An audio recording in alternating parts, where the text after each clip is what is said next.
Empurrados com uma força avassaladora para dentro de um oleoduto submerso de 30 polegadas, revestido de óleo e cortando a água a uma velocidade aterradora, 5 homens entraram em um cenário que mais parecia um pesadelo. Apenas um deles sobreviveria para relatar o que realmente aconteceu. O instante exato da tragédia foi capturado por uma câmera GoPro acoplada ao equipamento de um dos mergulhadores, revelando detalhes perturbadores que ninguém poderia imaginar. Esta é a tragédia do incidente de mergulho da Paria, onde 5 homens foram sugados por um oleoduto. Antes de continuar, preciso compartilhar algo importante com você. Cerca de 99% das pessoas que assistem, comentam e gostam dos meus vídeos ainda não são inscritas no canal. Se você gosta desse tipo de conteúdo e quer continuar acompanhando histórias reais e impactantes como esta, inscreva-se agora e me ajuda a trazer mais vídeos como este para você.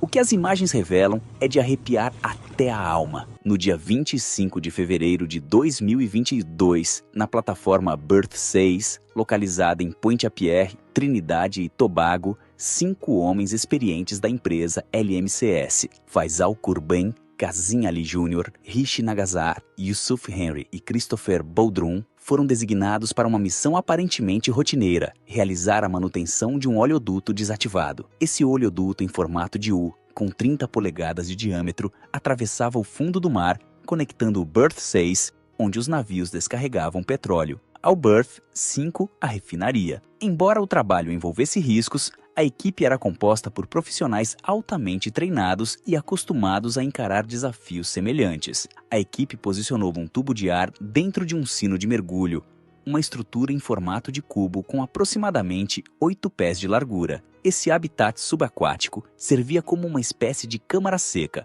O cubo foi cuidadosamente instalado sobre o oleoduto no Berth 6, deslocando a água ao redor e criando uma área de trabalho pressurizada. Essa bolsa de ar comprimido empurrou a água do oceano para fora, garantindo um espaço seco onde os mergulhadores podiam remover seus equipamentos e manusear ferramentas com segurança. Era um procedimento rotineiro para a equipe, algo que já haviam realizado incontáveis vezes sem complicações. Enquanto os 5 mergulhadores veteranos executavam suas tarefas rotineiras, tudo parecia estar sob controle, até que de repente não estava mais. 2 semanas antes, um tampão inflável havia sido instalado no oleoduto para isolar o óleo e evitar qualquer contaminação. Embora o oleoduto estivesse fora de operação naquele momento, ele poderia ser ativado a qualquer instante, uma situação conhecida no setor como perna morta. E apesar de ser um procedimento comum na indústria, ele não é isento de riscos. Exige um planejamento meticuloso, avaliação detalhada dos perigos envolvidos e monitoramento constante. Operações como essa podem demandar dias de preparação cuidadosa. No entanto, tudo indicava que a empresa não investiu o tempo necessário para garantir a segurança. Mesmo assim, como muitos trabalhadores que apenas seguem ordens, os 5 mergulhadores confiaram que estavam fazendo o trabalho conforme as diretrizes. Sem saber o que os aguardava, os mergulhadores desceram ao local de trabalho. O que eles não poderiam imaginar é que o plug inflável, aparentemente inofensivo, escondia um perigo mortal. Esses dispositivos são pressurizados, mantendo uma delicada diferença entre o ar de alta pressão no sino de mergulho e o ar de baixa pressão dentro do tubo. Essa combinação criou a tempestade perfeita para o desastre. Tudo parecia seguir o protocolo até que Ali Jr. entregou uma chave inglesa para seus colegas no interior do sino. O próximo passo era simples: afrouxar a válvula para liberar o plug. No momento em que o tampão foi liberado, a diferença brutal de pressão transformou o interior do oleoduto em um vórtice voraz, sugando com força devastadora ar, água, equipamentos e, tragicamente, os 5 mergulhadores. A sucção foi instantânea e implacável. Uma torrente de água irrompeu dentro do sino de mergulho, transformando o que antes era um refúgio seguro em uma armadilha mortal. Em segundos, a força esmagadora puxou os homens e suas ferramentas para dentro do tubo estreito. Em meio ao caos, eles foram arremessados violentamente por um túnel de água e óleo, lutando desesperadamente por ar durante 90 segundos que pareceram uma eternidade. De repente, o movimento parou. O turbilhão que os arrastara com força descomunal cessou, deixando-os atordoados e em completo silêncio. Eles tentaram se recompor, ofegantes, e avaliaram suas posições dentro do oleoduto. Foi então que perceberam a gravidade da situação. O caos os havia deixado encalhados em algum ponto da linha, onde uma pequena bolsa de ar lhes dava um breve alívio para respirar. Mas por quanto tempo? Christopher Boldrum, o único sobrevivente, descreve aqueles momentos com uma clareza arrepiante. Tornado, everything just spinning and beating you up and happened so fast. I couldn't react. The only thing I remember able to do was cover my head, like in the fetal position. After that, all I remember, I didn't even remember actually getting pulled in the pipe. I just remember getting pulled through the pipe at unbelievable speeds. I couldn't hold my breath no longer, man. Throat, and you're holding your breath for too long. After a while, your body, your lungs just fight. Your airways close, you see a noise.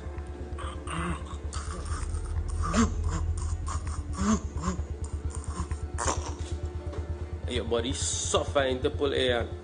An unbelievable nightmare. Your eyes burning. Every time you try to open your eyes, it's burning. You're pitch black, you can't see nothing. Your throat burning. Your ears ringing.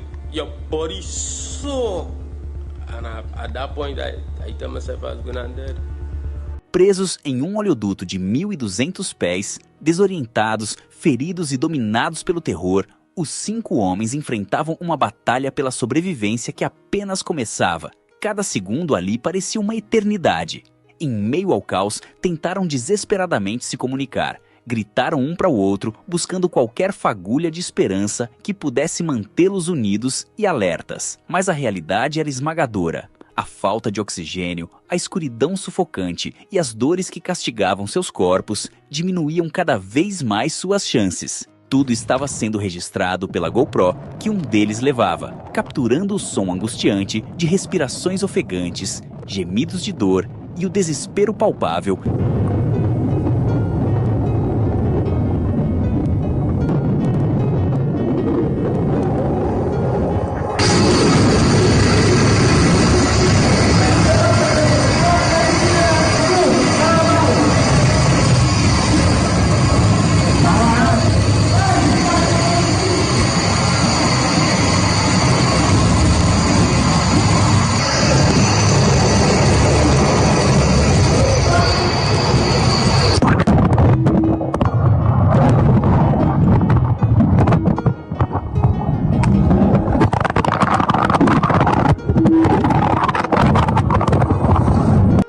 enquanto lutavam contra o inevitável. Aqueles momentos estavam gravados, uma janela para o pesadelo que enfrentavam, minuto a minuto, enquanto a esperança se esvaía. Chris inicialmente acreditava que haviam sido arremessados de cabeça para baixo no interior do oleoduto. Com essa ideia em mente, sua primeira tentativa foi rastejar para trás, acreditando que essa era a saída. No entanto, Kazim, Yusuf e Faisal discordavam. Para eles, tinham entrado de pé e a direção oposta era o caminho correto. Em meio à confusão e ao caos, Chris decidiu confiar no julgamento da maioria. Ele rapidamente organizou o grupo, subiu nos ombros de Kazim, posicionando-se à frente, enquanto Faisal, que estava atrás, assumiu a tarefa de empurrar todos. O espaço era apertado. Os resíduos de óleo espesso e escorregadio dificultavam cada movimento. Cada centímetro conquistado parecia uma eternidade, e a saída ainda estava distante. Até que, em meio à escuridão, fizeram uma descoberta que trouxe uma pequena centelha de esperança. 2 tanques de oxigênio, milagrosamente ainda com os reguladores conectados. Chris, mantendo essa liderança e a calma, instruiu os outros. Porém, conforme avançavam, um novo obstáculo surgiu. O nível da água dentro do tubo começou a subir lentamente. Cada passo para frente era acompanhado pela pressão crescente da água, que ameaçava sufocá-los. Chris percebeu que alguns de seus companheiros já estavam tendo dificuldades para respirar. Feridos e exaustos, muitos estavam no limite físico e mental. A cada metro conquistado, ficava evidente que nem todos poderiam continuar. Alguns estavam presos, incapazes de se mover, enquanto outros lutavam desesperadamente para acompanhar o grupo. Chris, com o coração pesado, se adiantou para verificar o quanto a água continuaria a subir se eles tentassem avançar ainda mais. O que ele encontrou foi um cenário que cortou sua esperança pela raiz. O próximo segmento do cano estava completamente submerso. Com apenas 2 tanques de oxigênio para 5 homens, o risco de continuar era insustentável. Não havia como todos sobreviverem. A decisão foi impossível, mas necessária. Chris sabia que para Eno haver uma chance de salvação, ele teria que arriscar a vida, enfrentando a escuridão e a água crescente sozinho. Ele se virou para os outros, sabendo que as palavras a seguir mudariam tudo. Ele não podia levar todos, mas talvez, só talvez, ele pudesse salvar alguém. Ele explicou a situação sem esconder a gravidade do que estavam enfrentando. Não havia tempo a se perder. A única chance de sobrevivência era ele ir em busca de ajuda, sozinho. Hesitação foi substituída por aceitação. Eles entenderam que era a única possibilidade. Com um esforço desesperado, entregaram a Chris um dos tanques de oxigênio. Ele pegou o tanque, sentiu o peso da responsabilidade em seus ombros e se afastou, sabendo que não havia garantias de retorno. Sem saber exatamente se estava indo na direção certa, e com a ansiedade crescendo a cada segundo, Chris nadou pela seção submersa do cano. O tanque flutuava à sua frente, seu único companheiro na jornada rumo ao desconhecido. Ele contava com a esperança de encontrar outra bolsa de ar em breve. O cano parecia um labirinto de água, escuridão e perigo iminente. Cada seção que Chris avançava estava inundada, mas algumas possuíam bolsas de ar que ofereciam breves momentos de alívio. O ar estava ficando rarefeito e ele percebeu que não conseguiria continuar por muito mais tempo. Ele respirou o último suspiro de oxigênio de seu tanque, ciente de que esse poderia ser o fim. Foi então que, como um golpe do destino, seu tanque colidiu com um objeto metálico. Ele se virou desesperado para encontrar o que poderia ser a salvação. No escuro, sua mão tateou freneticamente até encontrar outro tanque de oxigênio. Sua esperança se acendeu por um momento, mas logo se dissipou ao perceber que o regulador estava sem bocal. Em um ato de desespero, ele enfiou o tubo na boca, sua garganta coberta pelo lodo oleoso do fundo do cano. Mas finalmente ele conseguiu respirar. Alívio. Mas por quanto tempo? Ele sabia que não poderia parar.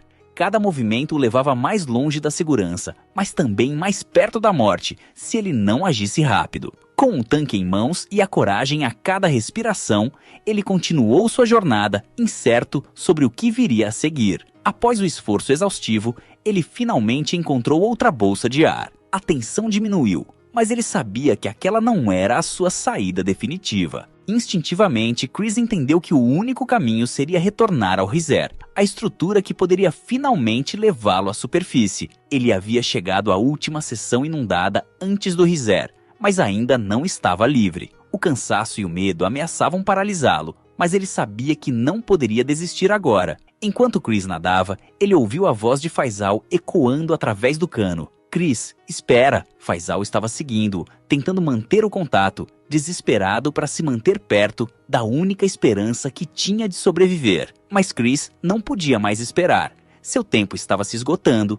A escuridão da pressão e o medo da morte consumiam cada parte dele. Com uma determinação feroz, ele respondeu sem hesitar, dizendo que precisava continuar. Eles estavam presos no cano há horas. O tempo não era mais um aliado, e cada segundo era precioso. Chris sabia que a única chance de salvar a todos estava em seguir em frente em direção àquele ponto final no cano. Ele nadou, sentindo o peso da decisão que estava prestes a tomar. Aquele era o momento da verdade. Ele se aproximava de uma curva crucial, a virada que poderia significar sua salvação ou sua destruição. A dúvida martelava sua mente. Seria este o Berth 5 que estava selado por um tampão? Ou o Berth 6, de onde eles haviam saído originalmente? Com um último esforço, uma última explosão de determinação, ele deu um chute decisivo em direção ao Riser, sentindo sua força se esvair a cada movimento. Chris finalmente alcançou o topo do cano, mas embora tivesse sobrevivido ao pesadelo, o terror ainda não havia acabado. Exausto e com o corpo repleto de dor, ele relatou a situação às equipes de resgate, tentando transmitir o máximo de detalhes possível sobre seus companheiros e suas posições dentro do cano. Mas o que ele não sabia é que seu relato seria quase impossível de ser acreditado. Os membros da equipe LMCS estavam em choque, incapazes de compreender o que Chris estava descrevendo. A empresa, cética quanto à possibilidade de sobrevivência, acreditava que o oleoduto estava cheio de óleo e que qualquer tanque de oxigênio disponível só daria 1 hora de ar. Isso tornava ainda mais difícil acreditar que os mergulhadores estavam vivos. A equipe de resgate tentou com afinco, mergulhando para bater no cano, buscando sinais de vida. Quando ouviram o som de batidas dentro do tubo, sentindo a esperança se acender novamente, parecia que talvez estivessem mais próximos de um milagre, mas a realidade era cruel. Mesmo ouvindo os sinais de vida, a equipe não conseguia encontrar uma forma de resgatar os mergulhadores presos. As horas passavam lentamente e o desespero se acumulava. Os 4 homens restantes lutavam contra seus ferimentos, enquanto o oxigênio diminuía a cada respiração difícil. A água salgada subia constantemente, o relógio estava contra eles. O que parecia ser uma missão de resgate se transformava em um desesperado jogo contra o tempo. Embora inicialmente parecesse que a Pariah Trading Company e a LMCS estivessem prestes a realizar o resgate dos 4 homens, a realidade foi devastadora. O resgate nunca aconteceu e os corpos dos 4 mergulhadores restantes foram recuperados apenas dias depois do início do incidente. A empresa, finalmente, retirou os corpos, mas o que se seguiu foi um mistério angustiante. As autópsias não conseguiram determinar com precisão quando cada um dos homens havia morrido. As autoridades concluíram que eles sobreviveram até o sábado, mas havia especulações de que um dos mergulhadores teria resistido até a segunda-feira. O cenário só se tornou mais sombrio à medida que o inquérito foi aberto. Uma comissão de investigação foi instaurada em Trinidad e Tobago para apurar as causas da tragédia que havia devastado não apenas as famílias dos envolvidos, mas também todos que acompanhavam o caso. A comissão buscava esclarecer as falhas nas decisões de segurança que levaram ao desastre. Mas como em muitos casos trágicos, as respostas nunca foram simples e as questões deixadas no ar continuaram a perseguir aqueles que ficaram para trás.